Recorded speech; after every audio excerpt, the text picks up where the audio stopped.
അമ്പലപ്പുഴയിൽ party വിട്ട് G സുധാകരനെ ഫോണിൽ ബന്ധപ്പെടാൻ ശ്രമിച്ചിരുന്നുവെന്ന മുഖ്യമന്ത്രി പിണറായി വിജയന്റെ വാക്കുകളെ തള്ളി ജി സുധാകരൻ. മുഖ്യമന്ത്രി ഫോണിൽ വിളിച്ചതായി കണ്ടില്ലെന്നും ജില്ലാ സെക്രട്ടറി മുഖ്യമന്ത്രിയുടെ കോൾ തനിക്ക് കൈമാറിയിട്ടില്ലെന്നും ജി സുധാകരൻ പറഞ്ഞു.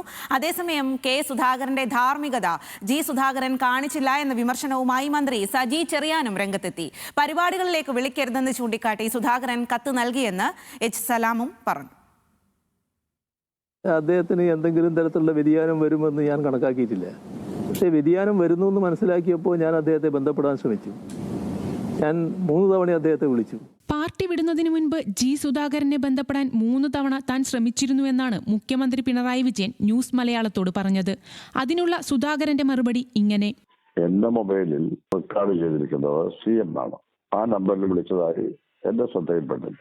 ജില്ലാ സെക്രട്ടറിയുടെ അംഗങ്ങൾ എന്റെ വീട്ടിൽ വന്നപ്പോൾ ഫോൺ വിളിക്കുകയാണ്. വീട്ടിൽ വന്നിരുന്നത് അല്ലല്ലോ. അവര് വന്നത് ഞാൻ മത്സരിക്കാൻ പാടില്ല എന്ന് പറയാറ്. പിണറായി വിജയൻ വിളിച്ചിരുന്നുവെന്നതിനെ പൂർണ്ണമായും തള്ളാതെ കണ്ടില്ലെന്ന നിലപാടിലാണ് ജി സുധാകരൻ.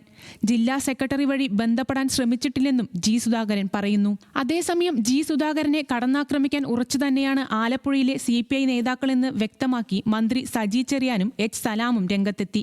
കെ സുധാകരൻ പാർട്ടിയോട് കാണിച്ച ധാർമ്മികത പോലും ജി സുധാകരൻ കാണിക്കാൻ തയ്യാറായില്ലെന്ന് വിമർശിച്ച സജി ചെറിയാൻ പാർട്ടിയുടെ ചങ്കിലാണ് കുത്തിയതെന്നും ആരോപിച്ചു. പാർട്ടിയുടെ ചങ്കിൽ കുത്തരുത്, അതാണ് നമ്മുടെ നാട്ടിൽ കാണുന്നത്. അങ്ങനെ കുത്തിയവരെയൊക്കെ കൂട്ടുപിടിച്ച് കേരളത്തിൽ UDF ജയിക്കുമെന്ന് പറഞ്ഞാൽ ആലപ്പുഴ ജില്ലയിൽ അത് സംഭവിക്കില്ല എന്നാണ് എനിക്ക് പറയാനുള്ളത്. കെ സുധാകരൻ കാണിച്ചില്ലല്ലോ ആ വഞ്ചന. മുൻകൂട്ടി തയ്യാറാക്കിയ തിരക്കഥയിൽ പ്രവർത്തിച്ച ജി സുധാകരൻ പരിപാടികളിലേക്ക് ക്ഷണിക്കരുതെന്ന് ചൂണ്ടിക്കാട്ടി കത്ത് നൽകിയിരുന്നതായി എച്ച് സലാമും വെളിപ്പെടുത്തി. ഒരു പ്രധാന നാടകത്തിൻ്റെ ഒരു രംഗം മാത്രമേ ആദ്യം അന്ന് അവതരിച്ചുള്ളൂ. അടുത്ത രംഗങ്ങൾ വരാനിരിക്കുക എന്ന് പറഞ്ഞു. അത് രണ്ടാമത്തെ UDFൻ്റെതാണെന്ന് ഞാൻ പറഞ്ഞു. UDFൻ്റെ രംഗം കൂടി അവതരിപ്പിക്കപ്പെട്ട് കഴിഞ്ഞിരിക്കുകയാണ്. UDFൻ്റെ പിന്തുണ ഉണ്ടാകുമെന്ന കാര്യത്തിൽ ഞങ്ങൾക്ക് യാതൊരു തർക്കവും ഉണ്ടായിരുന്നില്ല. അപ്പോൾ ആ തരത്തിലാണിപ്പോൾ ഞങ്ങൾ വിചാരിച്ച പോലെ തന്നെയാണ് UDFൻ്റെ ഭാഗത്തുനിന്ന് നിലപാടുകൾ സ്വാഭാവികമായിട്ട് വരുന്നത്. ജി സുധാകരനെ രാഷ്ട്രീയമായി തന്നെ പ്രതിരോധിക്കാനാണ് CPIM തീരുമാനം.